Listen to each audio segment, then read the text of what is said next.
네, ETF의 수익률을 통해서 글로벌 시장의 동향을 살펴볼 수 있는 ETF 머니 무브 시간입니다. 자, 오늘도 이지스탁의 이지은 대표와 함께합니다. 어서 오시죠. 안녕하세요. 네, 안녕하세요. 자, 이번 주는 안 그래도 저희가 좀 시작하기 전부터 살짝 여쭤봤습니다만 좀 낮습니다. 지난주보단, 그렇죠? 네, 전반적으로 특히 국내 증시 같은 경우에는 예상 외로 여러 가지 세제 개편안 관련된 우려가 있었음에도 불구하고 장중 변동성은 확대됐지만 그래도 전체적으로 봤을 때는 잘 버텨주는 한 주의 흐름이 나왔습니다. 그렇죠. 네. 자, 그럼 본격적으로 한번 들어가 봅시다. 한 주간의 미국 ETF 수익률 상위 종목을 통해서 한번 저희가 시장을 분석해보는 시간이죠. 지난주 미국 시장은 어땠는지부터 좀 살펴볼까요? 네, 미국 시장도 전체적으로 좀 종목별로도 변동성이 있었고요. 네. 시장 자체로 봐도 변동성이 있었는데 가장 중요한 매크로적인 환경들에 대한 이야기도 많이 있었습니다. 지표 발표에 따라서 뭐 고용 쇼크 이후에 또 추가적으로 나오는 지표들이 금리 인하의 가능성을 불러일으켰지만 또 일각에서는 경기 불황에 대한 부분들도 약간은 우려가 나왔고요. 그 안에서도 실적 발표 시즌인 만큼 실적들이 속속들이 발표가 되었는데 실적에 따라서 좀 희비가 엇갈리는 모습을 보여줬던 것 같아요. 네. 지난주까지만 해도 슈퍼 마이크로 컴퓨터 오히려 레버리지 상품이 수익률 상위에 있었는데 이번에는 실적이 시장 예상치보다 부진하면서 네. 인버스 상품이 또 수익률 위에 상단에 위치를 하기도 했고요. 예. 레딧 같은 경우에는 AI 관련된 이제 광고 시장을 타겟하는데 이번에 실적이 또 잘 나왔습니다. 그러다 보니까 ETF 쪽에서도 수익률 1위를 차지하게 되었고요. 또 코인베이스 같은 경우에는 전환사채 이슈가 있었어요. 네. 그러다 보니까 굉장히 큰 폭으로 급락이 나왔는데 지금 미국 시장에서는 퇴직연금 401K에 대해서 비트코인, 암호화폐 시장에 투자할 수 있는 트럼프의 행정명령 서명 소식이 있었는데 이와 같은 소식들이 앞으로 이쪽 관련된 종목군들을 좀 끌어줘야지는 봐야 될 것 같은데 일단 시장은 전환사채에 대한 소식이라든지 이런 것들을 통해서 결국에는 인버스 상품이 또 수익률 상위를 차지하는 모습이 보여졌습니다. 그만큼 전체적으로 좀 변동성, 실적 이런 키워드가 중요한 한 주의 흐름이 아니었나라는 의견 드려보고 싶습니다. 네, 역시 변동성을 우리가 좀 또 살펴볼 수 있는 시간이었던 것 같고요. 자, 이 중에서 그러면 또 이지은 대표의 원픽 ETF는 어떤 상품입니까? 네, 제가 말씀을 안 드렸던 한 가지의 상품, 팔란티어 관련된 이제 ETF 상품이 있었는데요. 일부러 남겨놓으셨군요. 네, 그러니까 항상 실적 시즌에 항상 이야기가 나오는 종목인 것 같아요. 근데 그때마다 고평가라는 그 세 단어가 항상 같이 따라 붙습니다. 다만 그 단어가 붙는데도 불구하고 주가 흐름을 보면 지속적인 우상향을 하는 것을 확인할 수가 있는데요. 결국에는 트럼프 대통령이 원하는 정부의 효율화 그리고 안보 문제를 해결하기 위해서 가장 필요한 기업이다라는 의견들이 점진적으로 퍼져나가고 있고 이번 실적 발표 이후에도 증권사 11곳이 목표 주가를 상향하는 그런 또 좋은 그런 시선을 보내기도 했고요. 실적으로 항상 증명을 해내가고 있고 최근에는 미국의 육군과 정말 장기적인 큰 대형 계약을 맺었는데 이게 지금까지 전례 없었을 정도로 큰 규모의 계약이라고 하더라고요.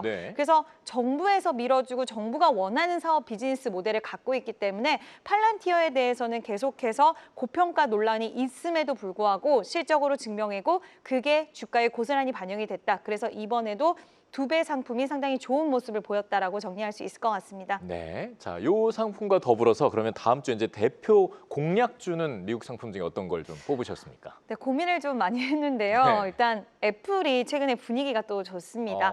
애플 같은 경우에는 트럼프 행정부가 들어서고 나서 이제 관세 관련돼서 아무래도 공급망이 아시아 쪽으로 좀 많이 퍼져 있다 보니까 관세에 대해서 불확실성, 타격을 입을 것이다라는 우려감이 가장 컸던 종목 중에 하나인데요. 이번에 또 미국 쪽으로 추가 투자를 하겠다라고 밝히면서 관세, 트럼프의 또 굉장히 좋은 인식을 줬습니다. 그래서 훌륭한 행동을 하고 있다라고 트럼프가 이야기를 하면서 호평 일색을 했고 결국 관세에 있어서도 이제 좀 제거가 됐다, 불확실성. 그러다 보니까 주가 흐름이 최근 들어서 좀 좋은 모습을 보여주고 있는데요. 또 하반기에는 지금 우리나라에서도 삼성전자의 폴더블 폰 인기가 굉장한데 아이폰에서도 첫 폴더블 폰이 이제 시장에 공개가 됩니다. 그에 따른 기대심도 여전히 있는 상황이고 다른 M7 기업들 대비해서 관세 이슈 때문에 뭐 관세 한 가지만 가지고 얘기하기는 어려울 수는 있겠지만 어쨌든 주가는 상당히 조금은 부진했어요. 그렇기 때문에 오히려 저는 전화 위복, 그러니까 투자를 통해서 트럼프 대통령의 좋은 그런 의견들을 받았고 이게 앞으로 좀 투자하는 데 있어서 투자자들의 심리 개선에 효과가 있지 않을까라고 보고 있고요. 뭐 일각에서는 공급망에 대한 부분들이 그렇게 해결되는 부분들, 수익성에 도움이 크게는 되지 않을 수 있다라고는 보고는 있지만 제가 보는 두 가지는 일단 투자자들의 심리 개선 효과와 그리고 그동안 기간 조정과 가격 조정이 있었기 때문에 가격에 대한 메리트를 볼 수도 있다. 그래서 분할 매수 관점으로는 좀 괜찮지 않을까라는 의견 드려보고 싶습니다. 네, 애플의 이름이 좀 그렇잖아요. 언제 들어도 애플 네, 이렇게 또 볼 수 있는 것 같고요. 자, 한국으로 좀 넘어가 보죠. 한국 ETF 주간 상승률 어땠습니까? 네, 국내 증시는 이제 세제 개편안 이슈 때문에 많은 분들이 지난주 금요일 날 시장이 상당히 안 좋게 마무리가 됐어요. 네. 그래서 이번 주 시장도 좀 불안해하셨을 거고 저 또한 걱정을 좀 했는데요. 그 우려를 딛고 장중 변동성은 역시나 우리나라 증시도 강했지만 그럼에도 불구하고 시장은 계속해서 좀 지켜주는 흐름들이 나왔습니다. 네. 섹터별로 여러 가지 이슈들이 있기도 했지만 그래도 전체적으로는 지수 자체가 좀 버텨줬다는 거. 특히 오늘 같은 경우에는 코스닥 시장이 굉장히 좋았어요. 네. 그러다 보니까 코스닥 150 선물 레버리지 상품이 들어갈 정도로 시장에서는 대형주 중심의 상승이 강했던 우리나라 증시가 이제는 코스닥도 좀 지켜볼 만하지 않을까라는 그런 심리들이 좀 발동이 되지 않았나라고 보고 있고요. 예. 전반적으로 K컬처, 오늘 앞 시간에서도 엔터 관련된 종목들을 맞아요. 섹터 이야기를 했는데 네. 역시나 ETF 상품 쪽에서도 지금 소비 관련된 중국인들의 또 돌아오는 모습들, 무비자 단체 관광객이라든지 이런 시행되는 부분들 그리고 글로벌 시장에서 캐대언의 인기를 보면서 K 문화에 대한 투자라는 ETF 상품들이 좀 좋은 모습을 전반적으로 보여줬습니다. 역시나 여기서도 이렇게 지표로 또 나오는군요. 네. 자, 뭐 한국 ETF 수익률 상위권 중에서 좀 눈에 띄는 종목 어떤 거 있습니까? 결국에는 저도 또 비슷한 모델이더라고요. 네. 겹쳤는데 네. 저도 엔터 관련된 쪽이 좀 눈에 띄는 모습을 오늘 유달리 또 특히 보여줬습니다. 많이 보여요. 네, 오늘 좋은 모습이 또 나왔어요. 각자 음. 기업들이 실적도 괜찮게 나왔고요. 거기에 주가 흐름 자체도 좀 좋았는데 결국 실적이 한동안 2024년도에는 상당히 좀 부진한 모습을 보이다가 이제 바닥을 찍고 진짜 실적이 올라오는구나라는 것을 숫자로 증명해내고 있고요. 또 그에 따라서 또 블랙핑크가 귀환을 했는데 네. 너무 좋은 모습을 보여주고 그렇죠. 있습니다. 그러다 보니까 이제 BTS도 올 것이고 또 맞아요. SM 쪽에서도 하반기 대역급 가수들이 컴백을 하면서 이제는 IP들에 대한 기대 심리가 한층 더 올라간 그런 모습들을 보여주고 있고요.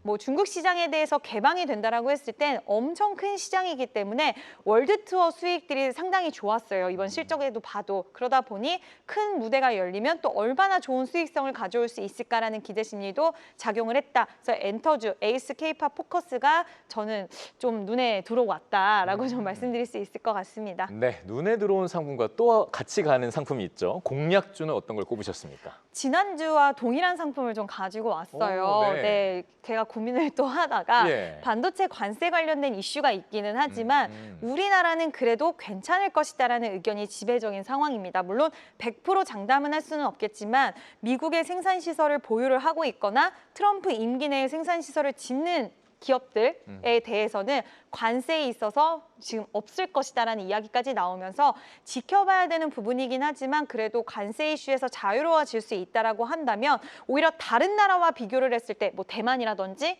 다른 나라랑 비교를 했을 때 우리나라가 더 좋잖아라는 이런 부분들이 생기면 시장은 분명히 좋은 반응이 더 추가적으로 나올 것이고요. 삼성전자가 요즘 캐리를 하고 있습니다. 네. 이번에 테슬라에 이어서 또 애플의 자체 칩에 대한 파운드리 생산 수주 소식을 들려줬는데요. 그런 것처럼 SK 하이닉스는 그동안 좋은 모습 보였지만 삼성전자가 비교적으로 못 갔던 모습이었는데 삼성전자가 계속 좋은 소식을 보이면서 탄력적으로 치고 나가다 보니 반도체 관련돼서 삼성전자 밸류체인 기업들까지 움직이기 시작을 했습니다. 그러면 전체적인 반도체 섹터를 같이 끌고 나갈 수 있는 힘이 강하게 또 생긴다라고도 해석을 할 수 있기 때문에 반도체, AI 쪽으로의 모멘텀 갖고 있는 쪽 그리고 또 삼성전자 퀄 테스트의 여부도 중요할 것 같은데 이것까지 통과를 된다라고 했을 때는 시장은 아마 더욱더 강한 시세와 수급 쏠림이 반도체 쪽으로 이어갈 수 있는 가능성을 좀 염두에 뒀을 때는 좀 좋게 볼 수 있을 것 같고요.